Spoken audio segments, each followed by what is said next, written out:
Bismillahirrahmanirrahim. Assalamualaikum warahmatullahi wabarakatuh. Sebelum saya memulainya, alangkah baiknya saya akan memperkenalkan diri terlebih dahulu. Perkenalkan, nama saya Kafila Fazria dari kelas C, Fakultas Ekonomi dan Bisnis, Prodi S1 Akuntansi dengan mata kuliah Pendidikan Agama Islam. Baik, di sini saya akan menjelaskan tentang syarat rukun dan yang membatalkan wudhu menurut 4 mazhab. Yang pertama, rukun wudhu. Mazhab Hanafi mengatakan bahwa rukun wudhu itu ada 4, yaitu yang pertama membasuh wajah, yang kedua membasuh tangan, yang ketiga membasuh kepala, dan yang keempat membasuh kaki. Mazhab Maliki mengatakan bahwa rukun wudhu itu ada 7. Yang pertama niat, yang kedua membasuh wajah, yang ketiga membasuh tangan, yang keempat membasuh kepala, kelima membasuh kaki, keenam muwalat, dan mazhab Syafi'i mengatakan bahwa rukun wudhu itu ada 6, yaitu niat, membasuh wajah, membasuh tangan, mengusap kepala, membasuh kaki, dan tertib. Begitupun juga dengan mazhab Hambali. Mazhab Hambali mengatakan bahwa rukun wudhu itu ada 7. Yang pertama niat, yang kedua membasuh wajah, ketiga membasuh tangan, keempat mengusap kepala, kelima membasuh kaki, keenam tertib, dan ketujuh muwalat. Syarat-syarat wudhu ada 10.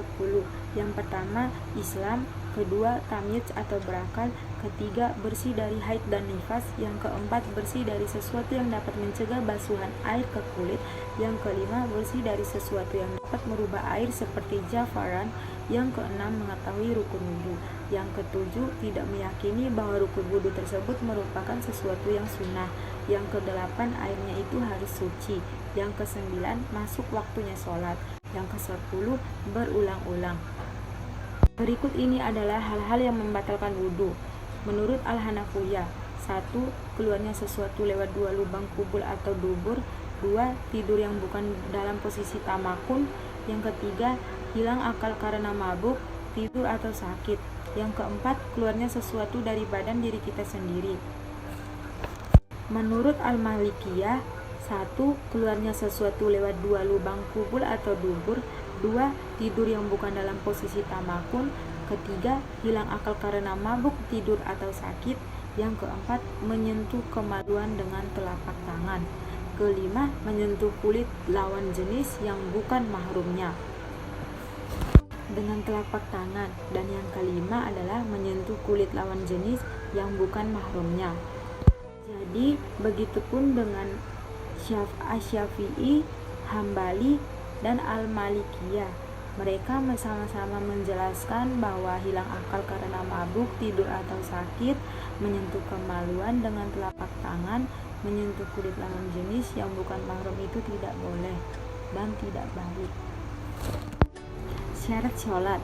Menurut mazhab Hanafi, syarat sholat ada 2 macam, yaitu syarat wajib. Syarat wajib ini meliputi telah menerima dakwah Islam dan beragama Islam, berakal sehat, balik, tidak dalam keadaan haid dan nifas. Syarat sah meliputi suci tubuhnya dari segala hadas najis, suci pakaiannya dari segala najis, suci tempatnya dari segala najis, dan menutup aurat, berniat menghadap ke arah kiblat. Menurut mazhab Maliki, syarat sholat ada 3 macam, yaitu yang pertama, syarat wajibnya ini meliputi balik, tidak dipaksa orang lain untuk melakukannya. Yang kedua, syarat sah. Syarat sah ini meliputi tidak dalam keadaan haid dan nifas. Jadi, syarat gabungan antara wajib dan sah meliputi telah menerima dakwah Islam, berakal sehat, telah masuk waktunya sholat, tidak fakir tarim, tidak dalam keadaan tidur. Menurut mazhab Syafi'i, syarat sholat terbagi menjadi 2 macam, yaitu syarat wajib dan syarat sah. Syarat wajib ini meliputi telah menerima dakwah Islam, berakal sehat, balik, tidak dalam keadaan haid dan nifas, panca indranya ini yang masih berfungsi. Syarat sah meliputi suci tubuhnya dari kedua hadas, suci dari najis, baik tubuh, pakaian, dan tempat, menutup aurat, menghadap ke arah kiblat, mengetahui waktunya masuk sholat, mengetahui cara-cara sholat, tidak melakukan hal-hal yang membatalkan sholat. Itu pun juga menurut mazhab Hambali, syarat sholat ini meliputi Islam, berakal sehat, suci dari hadas, menutup aurat, terhindar dari najis, berniat, menghadap ke arah kiblat, telah masuk waktunya sholat.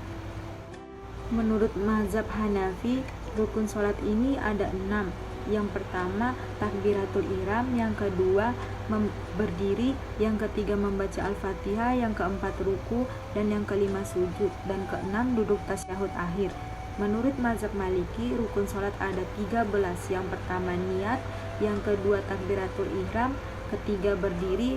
Keempat, membaca Al-Fatihah. Kelima, ruku.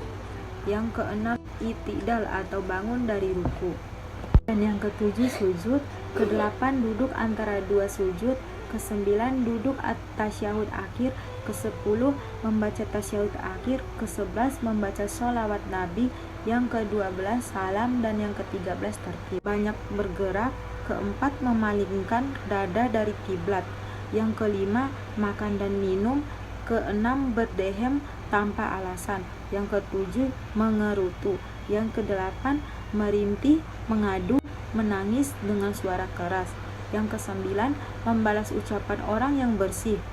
Yang ke-10, mengucapkan kalimat innalillah ketika mendengar kabar. Yang ke-10, mengucapkan kalimat innalillah ketika mendengar kabar buruk. Yang ke-11, mengucapkan kalimat alhamdulillah ketika mendengar kabar baik.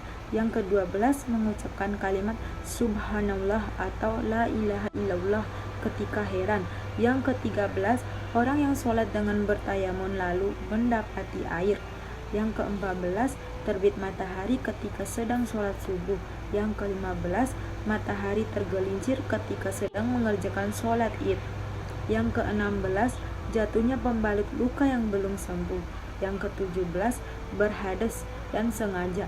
Jika didahului oleh hadas dengan tidak sengaja, maka tidak membatalkan sholat, namun harus berwudu dan meneruskannya lagi. Demikian penjelasan singkat dari saya. Lebih dan kurangnya saya mohon maaf. Wabillahi taufiq wal hidayah. Wassalamualaikum warahmatullahi wabarakatuh.